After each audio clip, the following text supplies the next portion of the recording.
ସୁସ୍ୱାଦ ପିତା ଲାଗୁଛି ପୁଣି କାହାକୁ ଅମୃତଟା ପୁଣି ପିତା ଲାଗିଲାଣି ନା ଆମର କଥା ଅଛି ସ୍ୱାଦ କୃଷ୍ଣ ନାମ ଚରିତାଦି ସୀତାପ୍ୟ ବିଦ୍ୟ ପିତୋପତପ୍ତ ରସନସ୍ୟ ନ ରୋଚିକାନୁ କିନ୍ତୁ ଆଦରାଦନୁଦିନ ଖଳୁ ଶୈବ ଦୁଷ୍ଟା ସ୍ୟାଦଭି କ୍ରମାତ୍ ଭବତି ତଦ୍ଗତ ମୂଳହନ୍ତ୍ରୀ ଏ ଶ୍ରୀ ରୂପ ଗୋସ୍ୱାମୀ ଲେଖିଛନ୍ତି ଉପଦେଶାନ୍ତରେ ଏ ଅମୃତ କୃଷ୍ଣ ନାମ ଚରିତା କୃଷ୍ଣ ନାମ ଆଉ ଚରିତ ଏ କେଡ଼େ ସୁନ୍ଦର କେଡ଼େ ଅମୃତ କିନ୍ତୁ ପିତା ଲାଗୁଛି କାହାକୁ ପିତୋପତପ୍ତ ରସନସ୍ୟ ନ ରୋଚିକାନ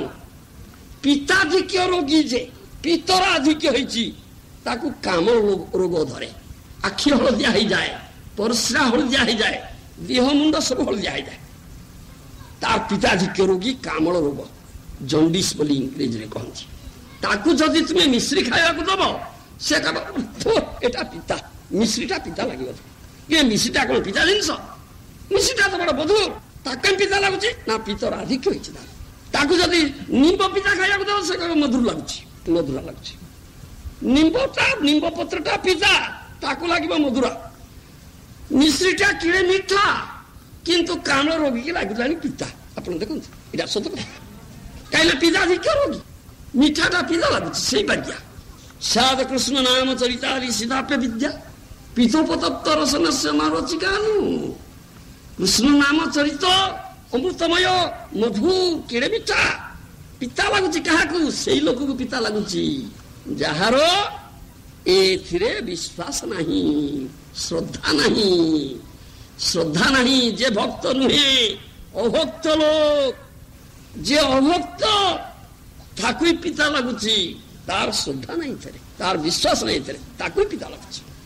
କିନ୍ତୁ ଏଇଟା ହଉଛି ଔଷଧ ଭବ ରୋଗର ଔଷଧ ଏ ହରିନାମ ହରିକଥା ଏ ହଉଛି ଭବ ରୋଗର ମହୌଷଧି ଭବ ରୋଗର ମହୌଷଧି ଏଇଟା ଔଷଧି ସେ ଜଣ୍ଡିସ୍ ରୋଗୀ କାମ୍ଳ ରୋଗୀ ଯଦି ବୈଦ୍ୟ ପାଖକୁ ଯାଏ ତାହେଲେ ବୈଦ୍ୟ ଜାଣିଛି ଆକୁ କାମ୍ଳ ରୋଗ ହେଇଛି ପିତର ଆଧିକ୍ୟ ହେଇଛି ତେଣୁ ସେ ଯୋଉ ଔଷଧ ଦବ ତାକୁ କହିବାକୁ ମିଶ୍ରି ଅନୁପାନରେ ଖାଇବ ଯୋଉ ମିଶ୍ରିଟା ତାକୁ ପିତା ଲାଗୁଛି ସେଇଟାକୁ ସେ ପ୍ରେସକ୍ରାଇବ କରିବ ଅନୁମୋଦନ କରିବ ଏ ମିଶ୍ରି ଅନୁପାନରେ ଏଇ ଔଷଧ ଖାଇବ ଇରେ ଯୋଉଟା ପିତା ଲାଗୁଛି ସେଇକି ଦେଲାଣି କାହିଁକିନା ଏଇଟା ଔଷଧ ଯୋଉଟା ପିତା ଲାଗୁଛି ସେଇଟା ଔଷଧ ଯଦି ବୈଦ୍ୟ କଥାରେ ବିଶ୍ୱାସ ଅଛି ଆଉ ରୋଗ ଦୂର କରିବା ପାଇଁ ଅତ୍ୟନ୍ତ ଆଗ୍ରହୀ ମୁଁ ପ୍ରକୃତରେ ରୋଗୀ ଆଉ ଏ ଔଷଧ ମୋର ରୋଗ ଦୂର କରିବ ବୈଦ୍ୟ କଥା ବିଶ୍ୱାସ କରି ପିତା ଲାଗୁ ପଛେ ଅନୁଦିନ ଖଳୁ ଶୈବ ଦୁଷ୍ଟା ସ୍ୱାଦବି କ୍ରମା ଭବତି ତଦ୍ଗତ ମୂଳହନ୍ତ୍ରୀ ପ୍ରତିଦିନ ନିୟମ ଅନୁଯାୟୀ ପଥ୍ୟ ଯାହା ପଥ୍ୟ କହିଛି ସେ ପଥ୍ୟ ଖାଇ କବିରାଜର ବୈଦ୍ୟର କଥା ମାନି ଔଷଧ ଯଦି ନିୟମ ଅନୁଯାୟୀ ପ୍ରତିଦିନ ସେବନ କରିବ କ୍ରମଶଃ ପିତାଧିକ୍ୟ ଦୂର ହବ ଯେତେବେଳେ ପିତାଧିକ୍ୟ ଦୂର ହବ ସେତେବେଳେ ଯୋଉଟା ପିତା ଲାଗୁଥିଲା ମିଶ୍ରିଟା ସେଇଟା ମିଠା ଲାଗିବ ଇରେ କେଡ଼େ ସୁନ୍ଦର ମିଠା ତ ସେତେବେଳେ ଜାଣିବ ସେଇଟା ଭବ ରୋଗୀ ଯେ ଭବସାଗରରେ ପଡି ହାବଡୁବୁ ହଉଛି ଭବ ରୋଗୀ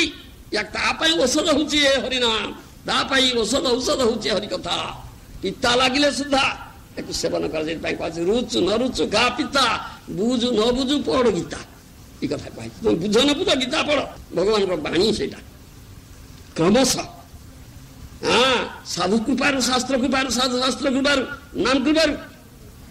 ତୁମର ଦୂର ହବ ସେଗୁଡାକ ବିଦ୍ୟା ଦୂର ହବ ଦେଖିବ କି ଆନନ୍ଦ ଅଛି କି ମାଧୁର୍ଯ୍ୟ ଅଛି